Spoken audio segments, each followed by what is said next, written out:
So good afternoon, everybody. We have 15 minutes, and I'm under strict instructions that so far everybody's been really good about that. So I am not going to spend time introducing my illustrious panel. They are remarkable. All I will say is that Baafour joined us on the Impact Investing Institute board. When was it? November last year, and brings an extraordinary insight and immediately got involved in our Just Transition work.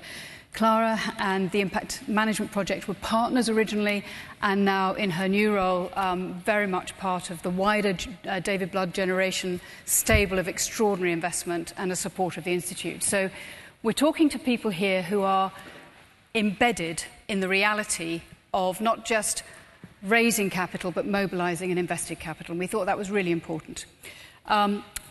Vincent very kindly mentioned the work we did last year on the Finance for Impact Summit. We launched a Just Transition Finance Challenge then, and it's lovely to be back in the Mansion House. We're actually back for you to give us a scorecard, because we pledged that we were going to launch a challenge where we would ask a couple of asset managers and asset owners to work with us on criteria that would make it easier and practical to mobilise money and deploy it towards a just transition to net zero. And our definition of that was very much around environmental outcomes, social outcomes, and community voice. Absolute community voice, as we just heard Kay talk about. When we surveyed the world at the time, there was very few opportunities that said that. Very, very few. Now, we expected, and I think we said back last July, we would find 2 or 3 people to work with us to co-create these standards. Actually, we had 21 volunteers, and they were volunteers. Nobody was pressed into this, representing 4 trillion of assets under management or under ownership. Now, if we think about the amount of money that's already in sustainable funds, it's around £2.2 trillion. We believe at the Impact Investing Institute that half of that could readily be deployed to achieve not just an environmental outcome, but also a social outcome with community agency. So what we were looking to do is how can we make that a reality? It's great to sit in this wonderful building, in this wonderful place in London and talk about mobilisation when we're not facing the realities of it on our doorstep when we leave here. How do we make it real and how do we make it urgent? And I think, Baafour, I'm going to start with you because you've been investing in Africa for many years. Be honest with us, what are the hurdles at the moment that still are there that you're countering? Because I know you invest despite those hurdles. So tell us all about that.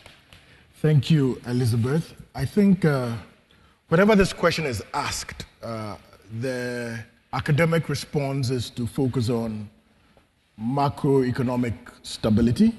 But in our world today, central banks around the world are battling inflation and fiscal instability. So I'm not going to focus on that. I'm going to focus on what is real on the ground.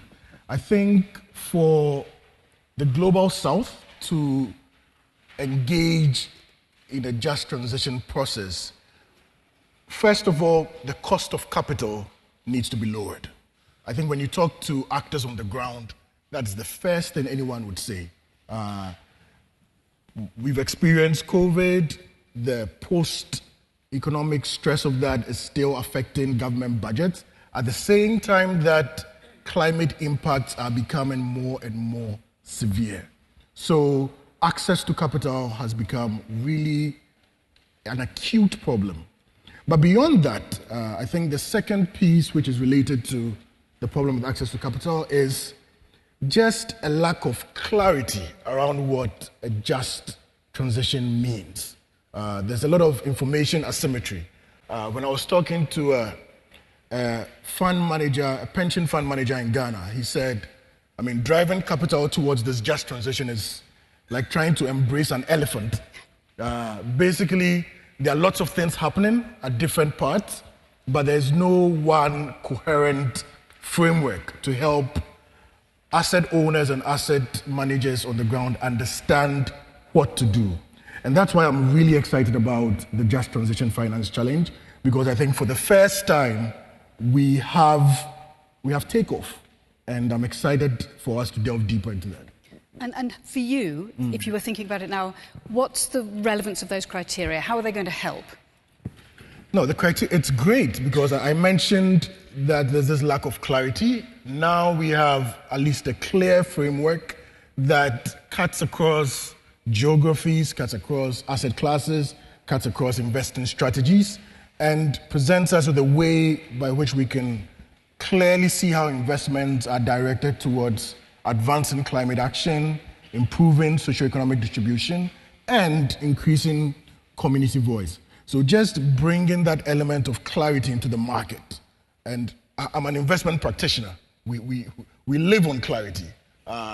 Is enough for us to start to have the right conversations and drive investment in the right way so that no one is left behind. So that's such a good thing to emphasize, because we crowdsource the creation of these criteria, and we also put them out to consultation, not just with asset owners and asset managers, but also with NGOs around the world, tapping into as many of our contacts as we could to validate that they were relevant and that they would have real impact. But Clara, you're also a very thoughtful investor. You've also been very involved in standards. And I remember us having an early conversation years ago about the sort of alphabet soup of standards. When you look at these just transition finance criteria, what is it about them that means you don't go, oh no, not another rule book? What is it that makes you feel different about them? It's interesting. So, yes, whenever I hear the term framework, I get nervous. I think another one, what are we going to do? What's really thoughtful about this is it doesn't require you to adopt new tools. It's not another thing. You can use the increasingly mainstream tools, amongst which we are seeing convergence, thank goodness, and you can use those to deliver on the framework. The reason it's needed, though, because you may say to me, well, then why do we need it if it's just already there? The reason that it's needed is I want to distinguish for a moment between measures that we use to understand asset or company performance, and then measures that we use to understand an investment strategy's performance and how the investment strategy is changing the performance of the assets. And we're getting better and better at the performance measures for asset level. And for me, what the framework does is then allow investors to say, okay, this is where the asset is today. With my capital, this is where the asset's going to go. And it gives you the three things that you need to elevate to identify the strategy as enabling a just transition to net zero. And in practice, we talked earlier about, and we heard Kay talk about this idea of the environmental and the social working together. And I know you have a very strong belief about integrating them rather than having them side by side. But then you add community voice and community agency to that. I think a number of investors get quite nervous because they know that if they say they're going to do something, they're going to be held accountable for it. How do you approach that? And what's your thought about this third dimension and how it works alongside the other two? So I was saying to Elizabeth actually before the panel, I really hope that in a way, in the future, the framework won't be seen as needed or distinctive because the practice of community voice and incorporating that into your decision making will just be seen as good practice. It's how you manage investments, it's how you manage companies. If you think about the way we work in traditional business, in marketing with consumers, for example, we all use the technique of listening to the voice of people that matter for our business. That isn't actually new.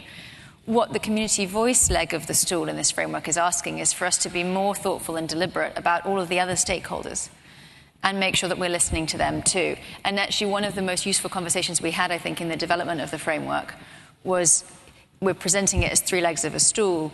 In a way, the community voice enables the environmental action. It enables the socioeconomic distribution. You have to listen to stakeholders to figure that out. So I think in a way, it's the most important area for us to keep pushing on, Elizabeth, because it's really hard to do in practice. And I'd love just to give one example of why it's so difficult. When we use the term community, it's very easy to slip into the thinking that that is a homogenous group of people who all share the same opinion. So I work in asset management. We invest in climate solutions globally. But even in Europe, for example, we look at lots and lots of different investment opportunities. And very often, the investment, our capital, will be used to build new plants. That could be a synthetic gas plant. It could be a green steel plant. It could be a long-duration energy storage plant. There's a whole range of these incredibly important industrial plants that we're going to need to build for this transition. And you are affecting a very local community when a plant is being built. And what we see when we start to scratch the surface of these opportunities is that very often the local community doesn't agree.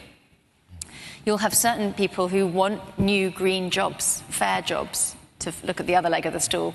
And you'll have others who say this is going to destroy a landscape, or we've got local indigenous community who have certain animals here and it could affect that. And so you end up realizing really quickly as an investor that you have to be very careful that you don't try and determine what fair is as an individual asset owner. And so what we're finding is that to do this really well, you need to gather the data using stakeholder consultation techniques. Again, it's like marketing. We know how to do this. And then typically you have to engage with local government. You have to engage with multilateral processes if there are them, and make sure that what is just and fair is actually a democratic process, rather than one that you dictate. Absolutely. And I think sometimes people get put off by that. They think that's a lot of work, it's a lot of investment up front, a lot of time. But actually, if you're talking about an investment that's going to be sustainable over a decade, 2 decades, and it could be subject to political upheaval, community change, in a funny way, the more you do at the beginning, the more resilient that investment and that opportunity is going to be. But Baafour, you have experience of doing this already. How do you think you will bring the criteria into use in some of your investment decision-making, particularly when you're bringing all these different stakeholders together? Yes, it's not always straightforward, and that's why I'm thankful for the criteria, because the fund I work for invests in climate solutions across Africa. And for some of so for instance, we have a portfolio company that is the largest biogas company on the continent, works really closely with smallholder farmers. And basically, you can't sell this product without engaging the farmers who are going to be the users of this product and engaging the communities around them. So that is all something that is naturally, as Clara mentioned, integrated with our investment process. What this criteria will allow us to do then is to, once it's sort of standardized and it becomes the culture, which is what we hope for, is to allow us to come up to the capital markets, come up to founders and say, this is the sort of mitigation impact we're having in Africa, the adaptation impact we are having. This is how we've proven that this is commercially viable using this criteria. So based on that, could we actually access more capital to do more good work? Yeah. And there are tons of funds, tons of investment vehicles that are operating in Africa and in Asia that want to continue this work. Yeah. And so this criteria becomes a tool, a sort of flag to help all of us together get to a better sense of what good looks like. I think that's such a good point. It is about what good looks like and having confidence in it. And I mentioned the way these were sort of crowdsourced. I should say we had great help from Deloitte and Oliver Wyman in helping us get there, because curating all that input, just as Clara said, there are many community voices, there are many asset owner and asset manager voices. What was really interesting was the consensus building through this process into a framework that will work, whether it's developed markets or emerging markets, across asset classes, over medium and long-term investment. So the whole point about this is it's very flexible and it's drawing on established criteria that are out there. And it enables you to say, if you're already doing something that ISSB has got out there, you can slot it into the framework and use it. If you're using something that GIN was doing, or that SASB was doing, you can slot it into the framework. You can also talk about your intentionality, because one of these things is, of course, not all the criteria and data is available day one. Some of this is intentional capital with an intent to have an impact. You can't measure that day one. What the framework will do was enable you to then commit to demonstrating how it evolves over time. So one last piece of advice, Clara, from you to people listening who might be thinking, gosh, do I really want to get into this? Yeah, I'd love people to shift their mindset away from just transition as something that they have to do because it's right or important only, into a mindset of opportunity. I actually don't think there is net zero without a just transition. It's not a voluntary thing. And so actually the business models that understand what it means and do it best are going to outperform in my view. And just to give you a little example of where we're already seeing this, the Inflation Reduction Act in the US that came in as an amazing piece of legislation, community is right at the heart of the way they've structured the carrots and sticks in that legislation, and it's directly affecting valuations. I see that in my own business. It is an opportunity, and that would be the most important message I could give.